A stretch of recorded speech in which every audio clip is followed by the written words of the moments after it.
Okay, so this is day 89 of my 90 days of advocacy for American child welfare. And in my advocacy, I am kind of want to brag on Florida, where I live. So I'm like, I'm about to go take swimming lessons. Side note for that, I have a long waiting list right now, and I do referral only, but I do teach swimming lessons as one of my side hustles. I have noonday, I have swimming lessons, I have textiles. These are my 3 side hustles. I have I don't want to say a real job, but I have a job that I would say is gainful employment at the emergency department, should I require fast gains. But I, as a child welfare advocate, and as a mom that is not just our adoption continues to move forward. I'm going to add our Adopt Together link and our Noonday link for shopping to the description in this. But in case people didn't know, I'm going to read the rights of a Florida foster child. I read these rights when I was foster parenting, just because I wanted to make sure to advocate for my fosters the best way that I could. And the best way to do that is actually to just know what their rights actually are. Because you have rights as a U.S. citizen that I mentioned yesterday that are like food, shelter, safety. If you're a kid and you're born here, you have those rights. Now, whether or not you're able to acquire those resources is a different story, but you do have legal protection, which doesn't guarantee that you'll get it, but it does guarantee that somebody will be in trouble if you don't. Unfortunately, sometimes with child welfare, accountability only happens when a child is dead or permanently damaged in a way that's obvious to society. And those situations do create legal avenues to pass legislature that makes this a lot easier. So I just want to read the rights of a Florida foster child. And although I don't think that my fosters 100% got all of this the way that I would have wanted them to, I would say that there were multiple people on their team, maybe with different ideas on how this should happen, but all with the same intent that I had of like, their safety comes first so that they can have peace, so that they can function as humans. Like, first of all, safety.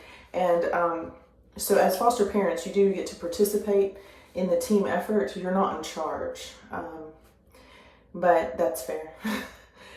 Because you are in charge of their safety for the day that they live with you, and as many days as that takes. So the pressure to be in charge does not fall on the foster parents, and it falls on everyone. It's a vote, and then ultimately the judge is the final say. But there's a lot of people that care about the safety of these kids, to the point that there's a lot of push and pull. But good grief, I would rather us push and pull and push and pull and push and pull and have as many eyes on these kids as we can than I would one foster parent being in charge of a mess that they certainly didn't make and are out of their depth to fix.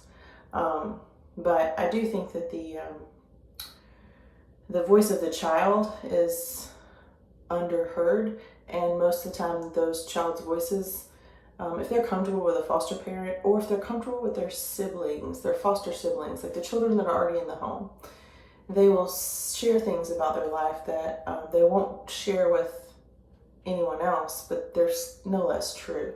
And so I think that's worth stating, because the resolution of those conflicts and those traumas is not maybe even seen this side of heaven, but at least the acknowledgement of it could be seen easily this side of heaven.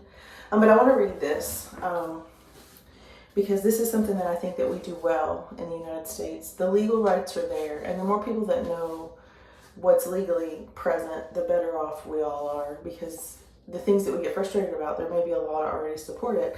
And instead of coming up with a new idea or reinventing any kind of wheel or system, child welfare system, we can take the system that exists and just push the legal rights as much as we can, with the goal of safety. Because safety comes first. Safety comes before culture. Safety comes before ethnicity. Safety comes before language. Safety comes before tradition. Safety comes certainly before religion. Safety first. Safety, safety, safety. Where these kids sleep and what they eat on a regular basis, it needs to be on their terms as much as possible, but it needs to be safe and bulletproof. And if there's nothing else I can provide, it is a bulletproof, safety, peaceful household that holds off everything else negative. And I think that all foster mothers and fathers, but certainly mothers, can speak to that. Okay, I'm going to read this and then I'll be done with the video for today because I'm at 6 minutes and I promise these will be short. And I do have to go teach children lessons because we already know about fishing. In Florida, foster children have a broad range of rights, including the right to participate in their case plan development, access to education and health care, and protection from harm. They also have the right to be heard in court, access legal representation, and participate in age-appropriate activities. Additionally, Florida law provides specific protections related to placement, visitation, and confidentiality. Here's a more detailed breakdown. Number 1, general rights. Constitutional rights. Foster children are entitled to the same rights as all citizens under the U.S. and Florida constitutions. Case plan participation. They have a right to participate in their case plan, which outlines their specific needs and goals. Case plans are rules that everybody comes up with, and checklists and homework assignments for everyone. Case plans are tasks that need to be completed before these children can achieve permanency, whether that's with their family of origin or outside their family of origin.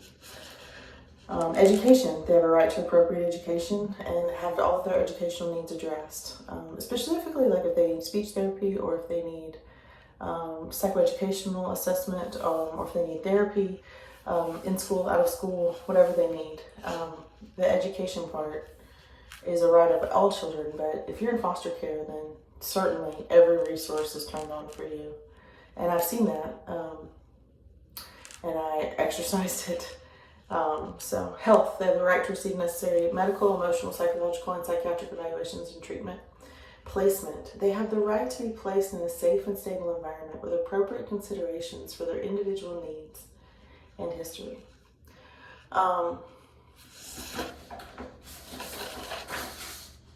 They have a right to visitation with family members as determined appropriate by the court or case plan. So if some family members are or are not safe or need to be seen, or if there's, other, whatever it is, they have a right to have safe visitation. But you cannot prevent them from visiting people even if everybody doesn't think they're the right person to be their parent or sibling or cousin or aunt or friend. If they're part of that child's life, there's a way for them to be visitation to occur safely. Even if we got to go to the county jail and all go there together, law enforcement can be present. These visits need to happen. Whether or not it's going to be a long-term person for their life is not our decision to make. And I pushed that one hard. Siblings for sure. Siblings have the right to visitation even if they can't all reside under one roof. They have that right. And we should move mountains for those siblings. And I did move mountains, I think, to the detriment of where my children got to sleep in the end, but good grief. They want to see their siblings and they need to see their siblings, and they're parentified to the point that sibling visits are affecting their emotional, physical, spiritual, and mental health to the point that getting them to even eat without confirming with them in ways that they understand that their siblings are safe makes it number one for me. Extracurricular activities. They have a right to participate in age-appropriate extracurricular enrichment, social activities with caregivers using reasonable and prudent parent standard to determine permission. We did, yes. So they're allowed to play soccer, they're allowed to go to church, they're allowed to take piano lessons, they're allowed to take horseback riding lessons, they're allowed to pursue interests that children in that age-appropriate range would want to pursue.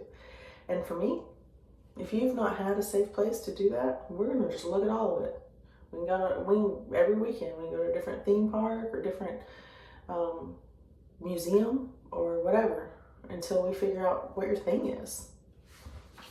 Extended foster care. Youth who turn 18 in foster care have the option to participate in extended foster care, which allows them to remain in care or return to licensed care or supervised living arrangements, according to Florida DCF.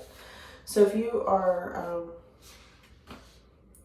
in foster care and you turn 18, you don't age out in Florida. You can stay in licensed care and keep all those resources and have a home or a group home or somewhere to sleep. You do not age out. Transition support. They have access to support services to help them transition to adulthood, including assistance with housing, education, employment, and healthcare. Go Florida. Because 18, you're not ready. 25, maybe, but goodness. You need guidance until your brain development's complete, and what I research says 25. Aftercare services. Youth who were placed with relatives, non-relatives, or adopted as a teen can also access aftercare services to help with transition, according to Florida Children and Families First. Okay, so those are the rights in Florida. Perfect parenting does not exist, but relentless, intentional parenting, as messy as that can be, always is my first choice. Relentless, intentional parenting with coachability is something that I could not be more pleased with how the outcome has been, and I am grateful to be sidelined and cheering in the messiest and best way that I know how. Other situations that have crossed our threshold, crossed our families, friends of ours, court cases that are still open, criminal cases that are still open, all of those things, I still would like to say, I'm not taking my hat off right now because I'm crying and I gotta go teach women lessons, and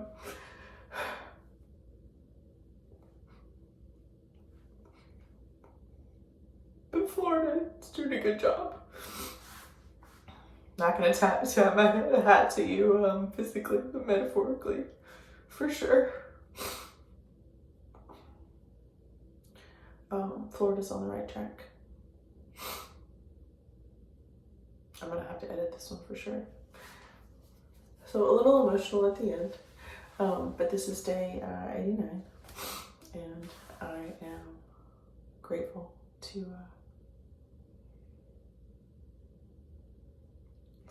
be doing my 90 days of what I think is good about the child welfare system in America.